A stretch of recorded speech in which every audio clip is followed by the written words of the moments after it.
Meghan Markle believed she was going to be the Beyoncé of the UK when she married into the royal family, a former Buckingham Palace aide has claimed. The anonymous source told the Times' Valentine that the Duchess of Sussex, 41, believed her new status within the British monarchy would give her that kudos.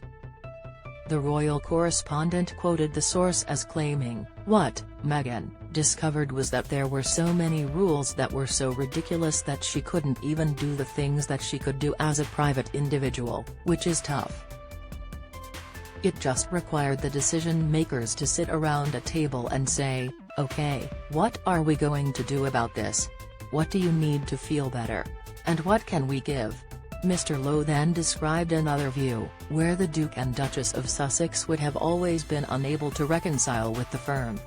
They described the rift as inevitable, and a functioning relationship with the Duke and Duchess in the fold as an impossible task. The Duke and Duchess were in the UK for the mourning period of the Queen's death. Image, Getty. The Duke and Duchess stepped back from royal life in March 2020. Image, Getty. Mr. Lowe described 5 scenarios as being on the table for the Duke and Duchess's departure from royal life. He described a positive atmosphere in the negotiations of how much time the couple would dedicate to official engagements versus their private endeavours. He claimed the overriding sentiment was there could be no half measures, in which the Duke and Duchess retained royal privileges without the accompanying expectations placed on senior royals. The Duke and Duchess have scarcely returned to the UK since their withdrawal from royal life.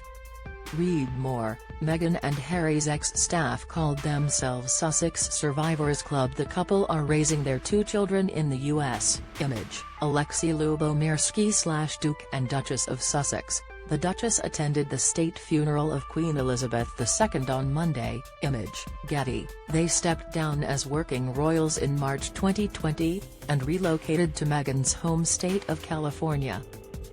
They are raising their 2 children, Archie and Lilibet, across the pond and away from the royal family. Prince Harry returned in 2021 for the unveiling of a statue dedicated to his mother, Princess Diana, at Kensington Palace, but was not accompanied by Meghan. They then returned in June 2022 for the Queen's Platinum Jubilee celebrations, along with their 2 young children. Don't miss Royal Family Live. Harry and Meghan warned of untold damage. Live, who you want as King Charles III's Councillors of State.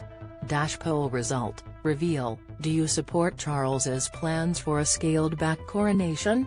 Poll, vote, Meghan joined Harry during the procession of the Queen's coffin to Westminster. Image, Getty. They attended a special service at St. Paul's Cathedral during the extended weekend, but remained largely out of sight for many of the weekend's events.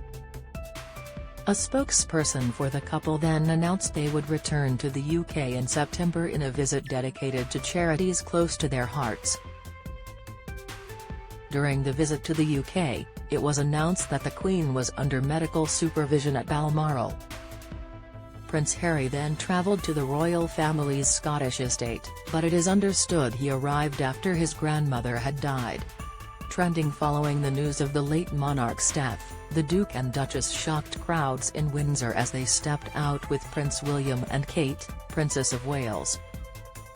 The Duke and Duchess then attended a service in honour of the Queen at Westminster Hall following the transfer of her coffin to Westminster Hall.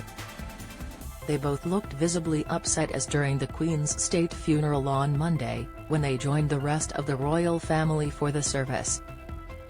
Representatives for the Duchess of Sussex have been contacted for comment.